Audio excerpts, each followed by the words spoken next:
I'm sitting in a small wooden cabin, deep in the woods, where no one can find me. And the strange thing is no one really tried. There's no Wi-Fi here, no human voices, just the wind, the birds, and me. I've never been the type to seek attention. I used to believe that love and quiet effort were enough. But that day at a crowded barbecue, my wife's sister laughed and said loudly, "If you disappeared tomorrow, no one would even notice." Everyone laughed. Even my wife laughed. And me, I just raised my sausage, like a wine glass, looked her dead in the eye, and said, "Let's find out." My name is Martin, and I'm 35 years old. Julie and I were together for 8 years, that began with understanding shared dreams and a belief that love was enough to overcome anything. When we first got married, we dreamed of a home filled with children's laughter, quiet evenings, reading together, and sunny breakfasts in a cozy little kitchen. But the years passed, and our dream of becoming parents was left behind in cold exam rooms, sterile test results, and month after month of heartbreak. We tried everything. I watched Julie grow more and more exhausted, and slowly she began to withdraw from date nights, from real conversations from me. I tried to keep the spark alive. I made dinner, asked how her day was, invited her out for walks. But every effort felt like it was disappearing into a void. She didn't look at me the way she used to. Every night we lay beside each other in the same bed, but it felt like we were oceans apart. That's when I began to understand something painful. Some marriages don't break because of one big moment. They break because of 1,000 small cracks that no one bothered to fix. And that's the marriage I lived in, one that grew colder, quieter, and eventually turned to stone. Things got worse when Julie's younger sister moved in. She had just gone through a divorce, bringing along her 2 kids, and a line I still remember. "It's just for a few days until I can sort things out." I nodded. How could I turn away someone whose life had just fallen apart? But a few days quickly turned into a few weeks, then a few months, and no one brought up the idea of her leaving again. What started as a guest slowly took over the house, the living room filled with her belongings, kids' shoes scattered everywhere. At first it was just inconvenient. Then it became alienating. There wasn't a single space left that felt like mine. Even our bedroom, Julie let her sister and the kids use it temporarily, while I ended up sleeping on the couch, or some nights in the car, when the chaos at home was just too much. The sounds of our house were no longer conversation, but shouting arguments, cartoons, blaring on the TV at all hours, and doors slamming in frustration.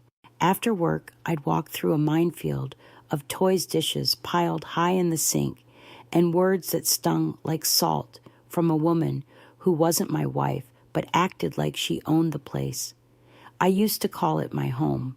Now I felt like an unwelcome tenant, no lease, no voice, no place to stand, and no one who noticed if I was even there. No one asked if I was tired. And honestly, if I disappeared, I don't think anyone would have noticed. I tried talking to Julie more than once, sometimes gently, sometimes directly. I told her I felt suffocated, that I needed some space, that our home didn't feel like home anymore. But every time I got the same response, "You're being too sensitive." That line wasn't just the end of a conversation. It was the end of feeling heard. Julie didn't care how exhausted I was after a long day at work. She didn't notice when I had to eat the leftover scraps or when I curled up on the couch because our bed had been taken over. Anytime her sister was loud, rude, or turned the kitchen into a battleground, Julie defended her. She's going through a tough time, she'd say, like I wasn't. That's when I realized, in that house, my voice didn't matter anymore. I wasn't a partner. I wasn't a husband. Hell, I wasn't even a person who existed. I was just a shadow, a man waiting for his part in the story to end. So I started planning, not out of revenge, but to protect what little dignity I had left. I quietly began packing what was important papers, clothes, a few keepsakes. I rented a small storage unit on the outskirts of town and moved things over bit by bit. I opened a new bank account under a different variation of my name so it couldn't be traced.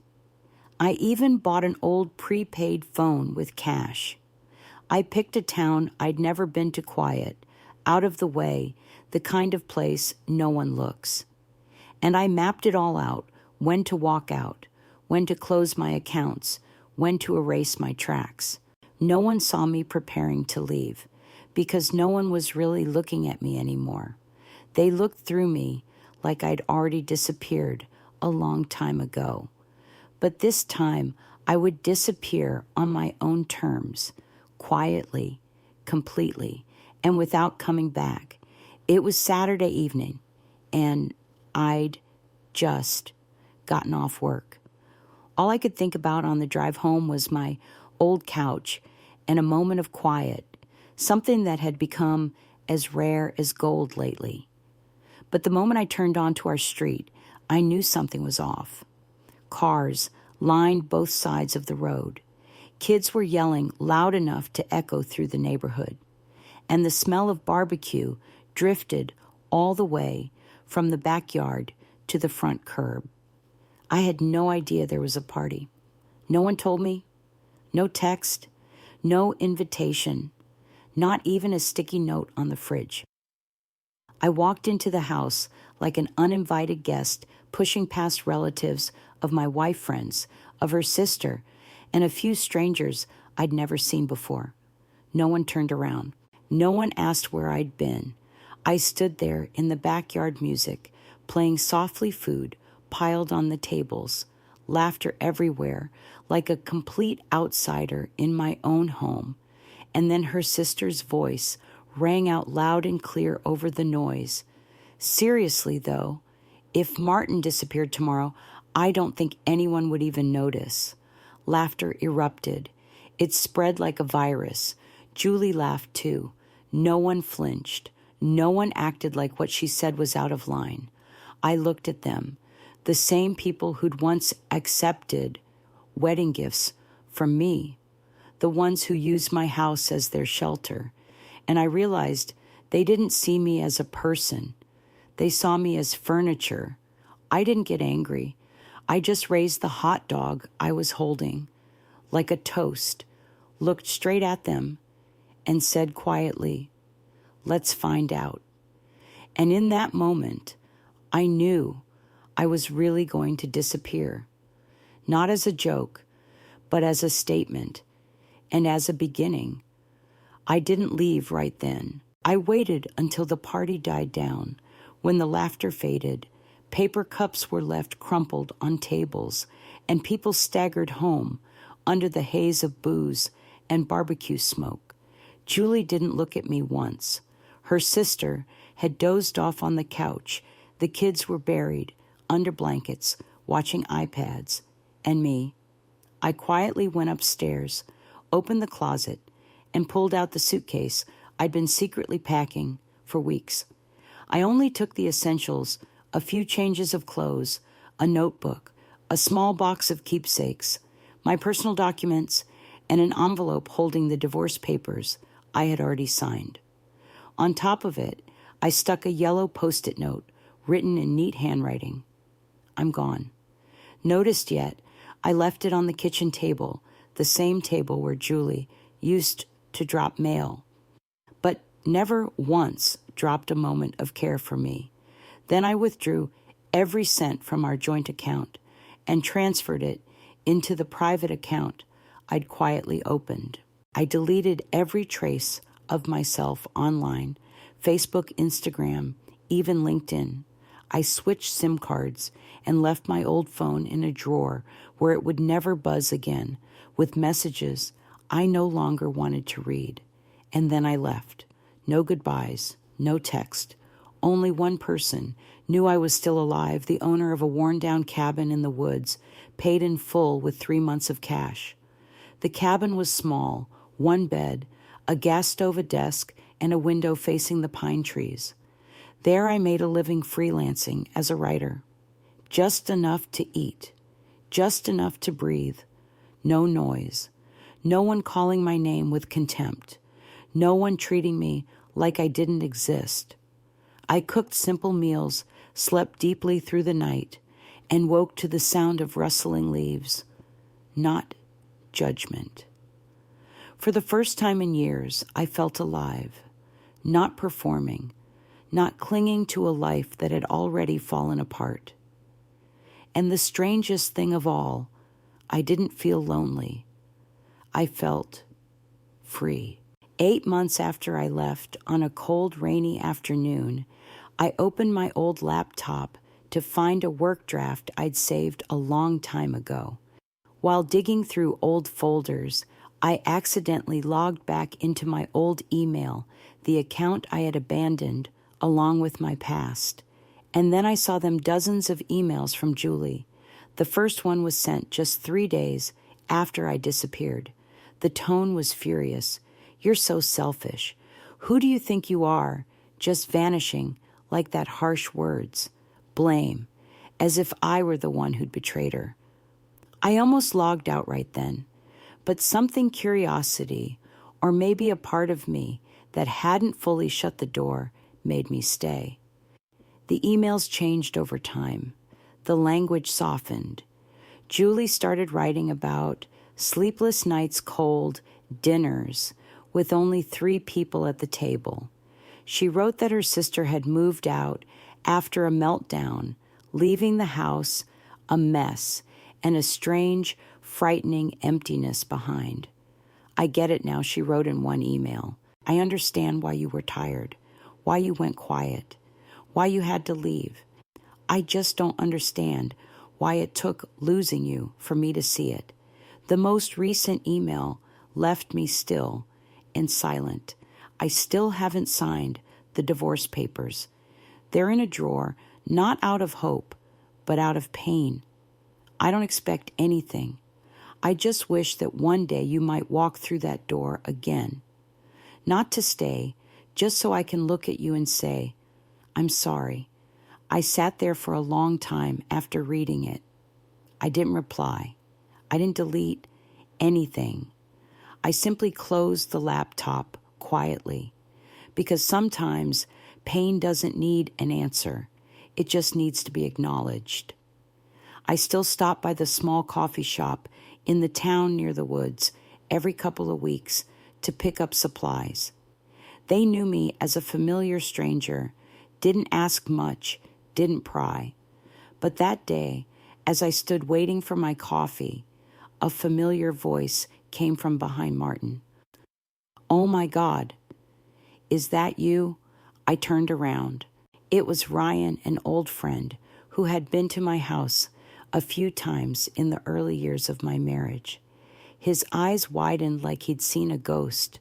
We exchanged a few short words, mostly me dodging and trying to retreat. But I knew that look.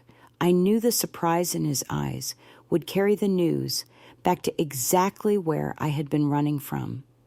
A few days later, I heard a car pull up outside the cabin, soft footsteps, then a hesitant knock on the door. When I opened it, there stood Julie, thinner, worn, but her eyes lit up the moment they saw me. She didn't speak at first. She just stood there, and then broke down in tears. "I was wrong," she said through sobs. "Wrong for not listening, wrong for letting my sister take over, wrong for making you go silent for all those years. I get it now. I finally get it." I didn't yell. I wasn't angry.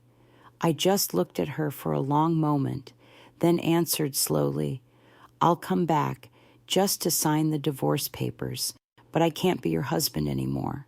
She nodded, didn't argue. It was as if she already knew those words were coming. And for the first time in her eyes, I saw true recognition. But it was too late. Some people only realize someone's worth after they're gone. When the empty chair can't be filled with laughter, when a dinner table is missing someone no one ever thought to ask about. But by then it's usually too late. I didn't come back for revenge. There was no need for raised voices. No one had to fall to their knees and apologize. I came back for one thing, to sign a piece of paper and close a chapter that had been torn for far too long. I used to be the patient husband, the man who chose endurance over walking away. But when your very existence is treated like it's invisible, disappearing isn't an escape, it's survival. Now I live a quiet life, no need for praise, just the need to be seen. And for the first time in a very long while, I finally see myself. Don't wait for someone to disappear before you realize how deeply they were present in quiet, unspoken ways. Some people don't need noise, don't crave praise. They just need to be seen, respected, and loved for who they truly are. And if you're living in a place where no one really sees you, where your efforts go unnoticed, your feelings go unheard, and your presence is taken for granted, then walk away. Not to hurt them, but to stop hurting yourself. Because sometimes the bravest thing you can do isn't to stay, but to leave in silence and begin a life where you no longer need permission just to exist. If this story speaks to you, follow Tales of Quiet Rage, where we share quiet rebirths, silent strength, and the power of walking away to start again.